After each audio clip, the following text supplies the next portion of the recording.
I'm YGYOntario and welcome to Tell Me. Now, scientists around the world are racing to develop a vaccine against COVID-19 with 170 candidates tracked by the World Health Organization.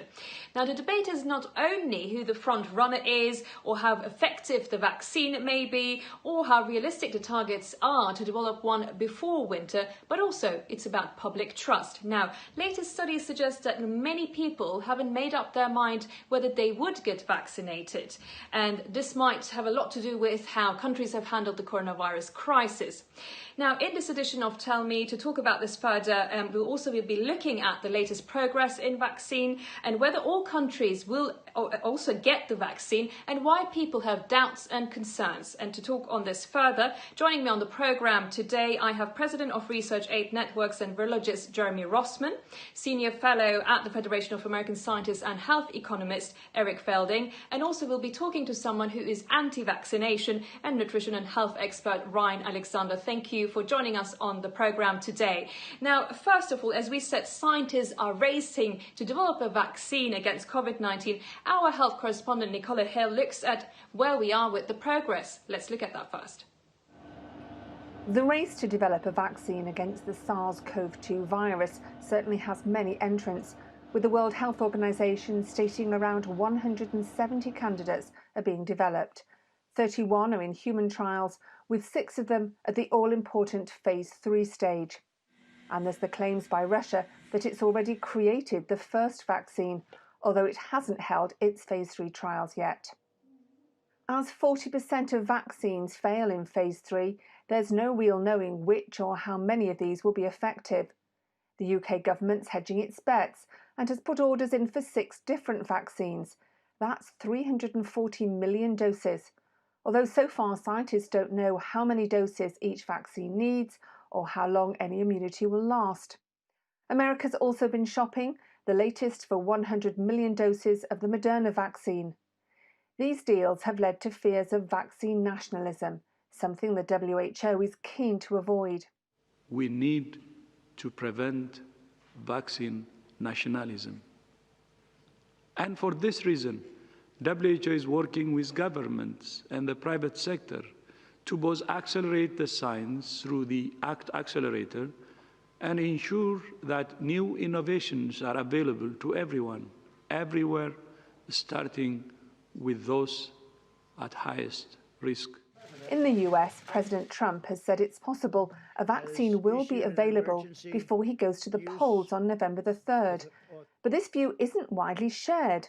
Dr. Anthony Fauci, director of the National Institute of Allergy and Infectious Diseases, says there's risks in rushing out a vaccine, adding, "One of the potential dangers if you prematurely let a vaccine out is that it would make it difficult, if not impossible, for the other vaccines to enroll people in their trial."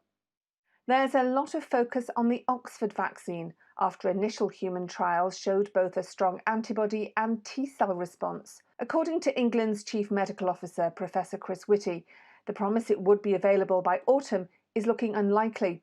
But Professor Andrew Pollard from the Oxford Vaccine Group is more optimistic, saying, "But it's also just possible we could have enough data to put before regulators this year." Johnson & Johnson have promised 1 billion doses of its potential vaccine by next year, although its Phase 3 trials haven't begun yet. And there's the Chinese vaccine from CanSino Biologics, which was approved by its military in June and apparently is now being given to key workers. But for the rest of the world's population, it's still a waiting game. Nicola Hill, TRT World, London.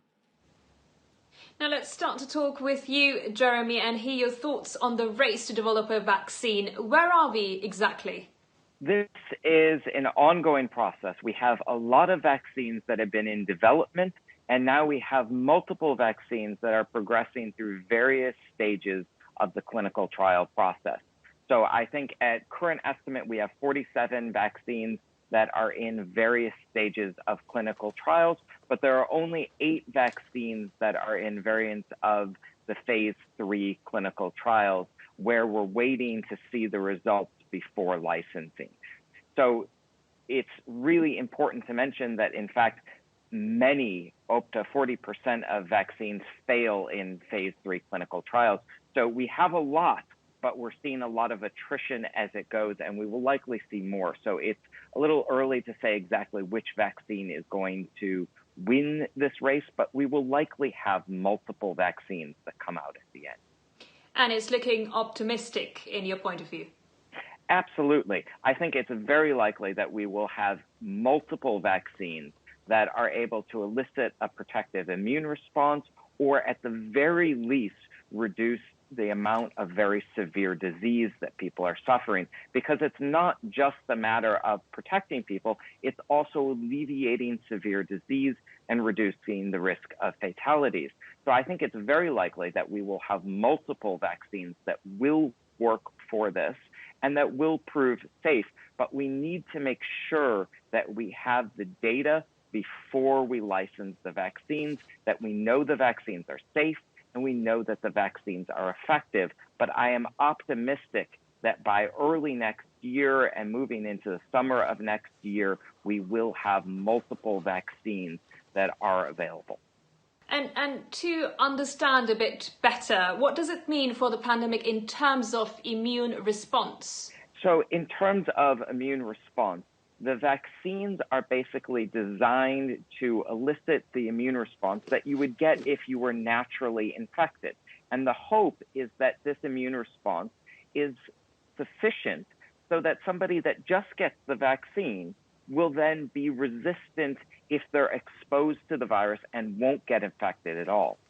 But even if the vaccine isn't protective enough to stop the infection, the immune response might be sufficient to prevent very severe disease. So it would still be very useful in terms of that. Now, the issue is right now, we don't know exactly how strong the immune response is that's necessary to prevent infection. And we don't know how long that immune response lasts. So we have to make sure that the vaccine produces an immune response for a long enough time that it's actually effective in the population in stopping transmission of the virus. But this is why we also have things like booster vaccines. So you might need to get 2 shots of the vaccine in order to protect infection. These are things that are ongoing, but it's very likely that this vaccine will be a very strong tool in our arsenal to protect and stop COVID-19 transmission. But it's just one tool. We still have very good public health measures that are also very important for stopping transmission.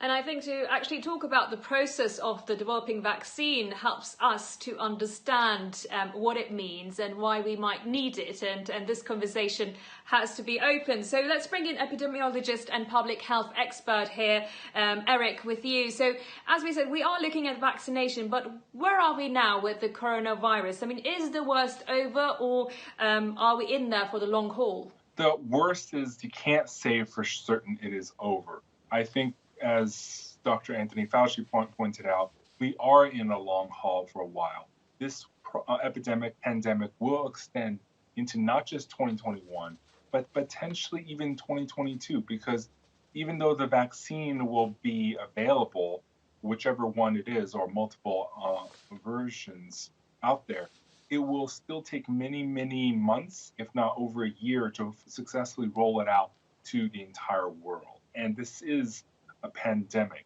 And unless you snuff it out and make sure it doesn't crop up anywhere, this epidemic will still rage on until the vaccine is fully rolled out to every corner of the world. And that's why there's a risk of potentially late 2021 and even into 2022 before we get it fully under control. And now, as we said, many have also shared their views and opinions with us, sending in videos. Let's watch what Dr. Idris Morgan has to say. Hello there, my name is Dr. Morgan, also known as Dr. Mim on YouTube. I am a doctor and GP trainee here in the UK. Now, along with things like drugs and medications, vaccinations are a tried and tested method of protecting us against and controlling virus outbreaks, much like the one we're experiencing today. And historically, they've even been shown to sometimes eliminate a disease completely, with smallpox as an example. Now, there are currently 2 coronavirus vaccine studies ongoing in the UK at the moment, one at Imperial College London and one at the University of Oxford. And although they have been moving at a much faster and more accelerated rate than anything we've done before, the There is still no guarantee that they will be able to provide us with a safe and viable vaccine anytime soon, although that is the hope of us clinicians up and down the country. Now, as a family medicine doctor, I truly believe that forming a relationship with my patients built on a strong foundation of trust and communication is key to helping them understand why I would recommend something like a vaccination. And if they can trust me with things like antibiotics for an infection or a cream for a rash, then hopefully when the discussion moves towards vaccinations, they can understand that I would only recommend it if I truly believed that it would help to keep them and their loved ones safe. So, Eric, 2 to 3 million deaths are prevented each year through vaccination, but we can see the growing sentiment of anti-vaccination. So do you think governments should mandate COVID-19 vaccination? Well, there are already many government mandates for vaccinations for measles, mumps, and rubella, and many others. And I think the issue is how many exceptions should we have and allow? Because right now, oftentimes many countries and states, provinces allow religious and whatever self-made up exceptions you want to have. And I think we have to have a limit.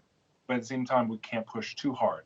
But the problem right now is that in terms of a current latest poll of different countries, for example, in the United States and Canada, the percentage of people expressing they're willing to take the vaccine right now, if it's available, is only around 68, 69%. Some countries, such as Russia, Poland, France, it's 60% or even less, although in Asian countries it's higher. The problem is that may not be enough. Herd immunity does kick in around 60% or more, but with potentially, lower efficacy, because we don't know if there will be a 98% efficacy vaccine like the measles is. If Dr. Fauci says if it's only 70%, and again, only 70% people will take it, then that actually means that the vaccine would not be enough by itself. Therefore, we may have to mandate it or limit the number of exemptions we have to in order to control this epidemic. Well, now let's bring in someone who is anti-vaccination and also a nutrition health expert, Ryan Alexandra. Thank you for joining us, Ryan. So, Ryan, why would you not get vaccinated? Well, first of all, it's super fun to be invited on here to give the complete opposite view, right? So the question is, why wouldn't I do it? Because I'd stand here and argue against the effectiveness of vaccines. I would say the effectiveness of vaccines is mostly propaganda-based. I would say this epidemic is caused by governments, not necessarily by a health problem. And I would say that all of the suggestions by governments have exacerbated the problem and threatened people's health more. Vaccines are a drug. They're a pharmaceutical drug. A doctor can't prescribe you a pharmaceutical drug without your permission. The panelists are talking about mandatory vaccines. That's the biggest problem that we have. I would rather take a bullet in my head than a vaccine in my arm. And there's a lot of people who feel like me. And I'm completely willing and ready to enter a civil war based on this, because we're actually talking about the fall of our society or not. It's not a slippery slope. This is a cliff face. If we are mandated to take pharmaceutical drugs, we have lost society, basically. And that's how important this is. And we're in the health business. We sell vitamins and minerals. We've got nothing to do with vaccines. Nothing. Right? So if our customer base was to ask me, hey, should I get a vaccine? It's not necessary would be the argument. I'm not going to come here and say that advance an argument for harm, which a lot of people will do. They say don't take vaccines because they're harmful. You can venture into that territory, but we don't need to. My argument would be that they're not effective. It's a hoax that they're effective. I would reference the book Dissolving Illusions, by the way, by Suzanne Humphries as the primary explanation of that argument. And then, again, I would argue about tyranny. I would say I don't care about the effectiveness of a vaccine or a drug or fluoride. It's tyranny to be forced to take a medicine. I have the freedom to choose whether to take a medicine or not. I have the freedom to choose whether to take a vaccine or not. I have the freedom to choose whether I go outside in a rainstorm with a metal rod inviting a lightning struck, right? I have the right to go fishing on slippery rocks and to run up and down stairs and to put myself into harm's way because we live in, quote, the free world. So what we are talking about here is the dissolving of the semblance of the free world. And so, Ryan, just there. So what about, though, all the data, all the science, and also maybe you have the option of choosing what you want to do and you can live freely. But what about countries who have poverty, conflicts and wars and to protect children there? And we know that 2 or 3 million people each year are protected because of vaccination, each year don't die because of vaccination. Well, we say that. We don't know that. Right. And this is again, me saying that the argument that vaccines are effective is propaganda. And that's in book length and Dissolving Illusions. I didn't write that book, but it's the primary one that I would go to for that argument, that the fact that they are effective is a falsehood being told to us. I don't agree that they're effective, but even if they were, this is again, even if they were, and I don't care what country you're in, I don't care who you are, you should have the right to refuse medication, period. The government should not have the right to force medication on anyone, period, under any circumstances. And now we have another video, which is by Anna Fabrega, who shares similar views to you, Ryan, why she wouldn't get vaccinated. Let's watch that and take it from there. I'm against COVID vaccine, as I don't feel that this is a deadly virus for the general population. I feel that this virus, unfortunately, has deadly consequences for those that have suffered or suffer from previous health conditions. The vaccine has not had the time to be developing the methodologies that the general medical industry operates, which is 3, 5 and 10 years to actually measure the efficiency. Therefore, we could be going into the scenario of everyone be vaccinating with very, very little efficiency, with other consequences for the body.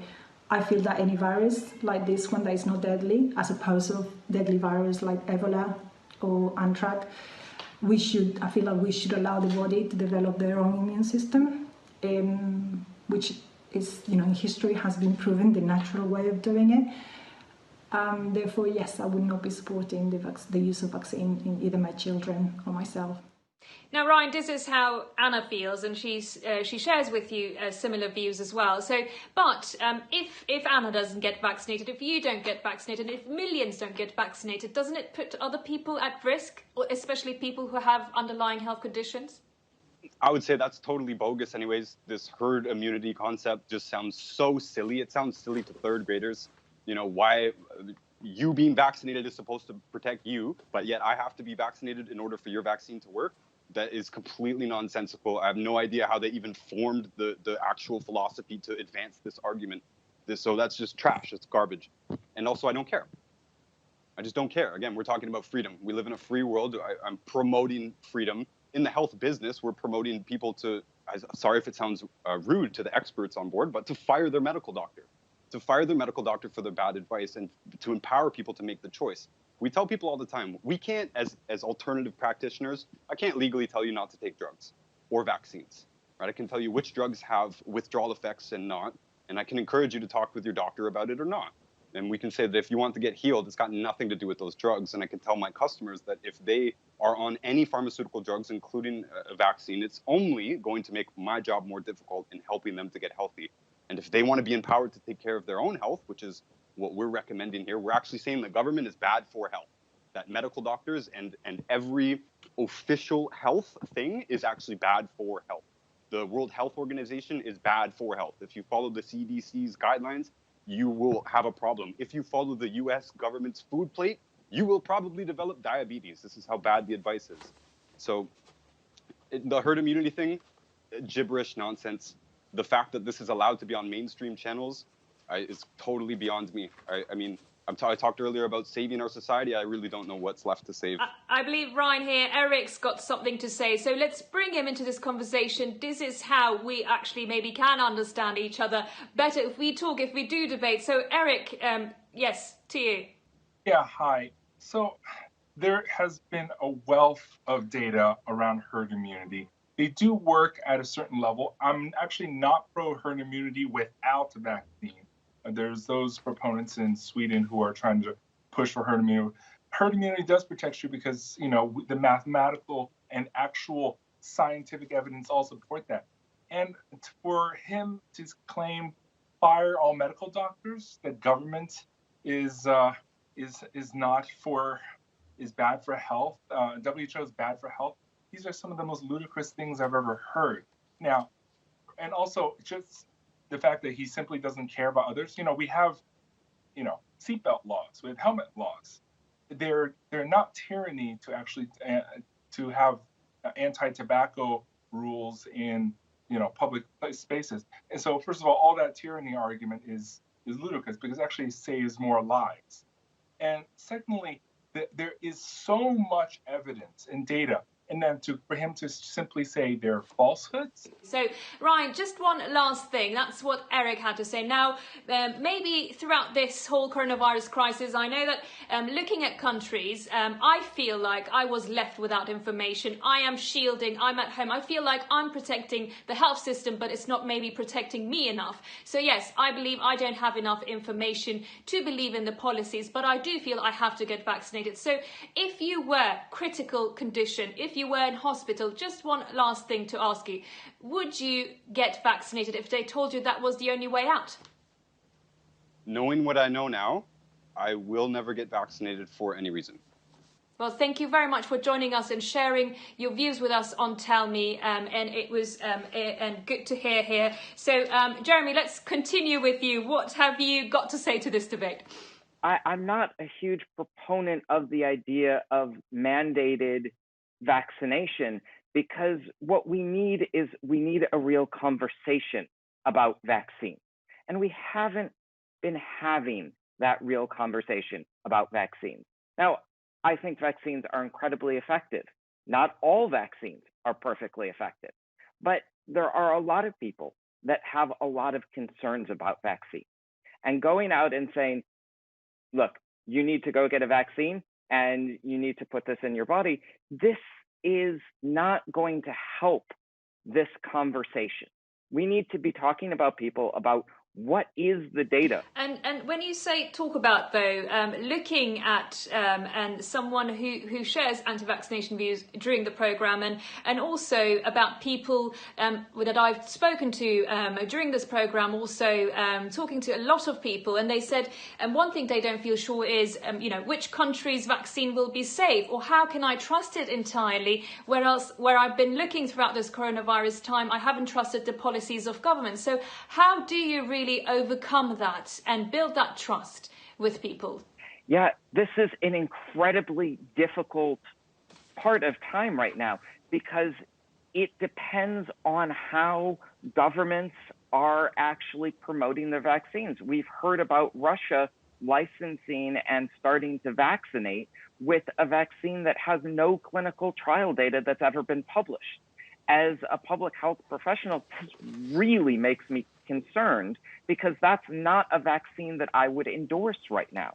And I think that this is an important component, is that we need to make sure that we have the data, that we know that the vaccine works, and that the vaccine is safe before it's being promoted, and that we are talking about specific vaccines. Because each one of these vaccines, we have almost 150 different vaccines that are in development. They're not all going to work the same. And so there's a real burden on governments of the world to make sure that they are being cautious and utilizing the very best data. So Eric, final question to you, which actually I would have talked a bit more about it. I would have liked to talk a bit more about it, but we didn't have time. So what about the distribution of the vaccine, though, especially looking around the world? What about countries who have poverty, diseases, conflicts? Will everyone have access to a vaccine? Yeah, I'm hopeful that they will eventually. But at the beginning, unfortunately, I fear there is going to be a whoever developed it gets it first approach in prioritization.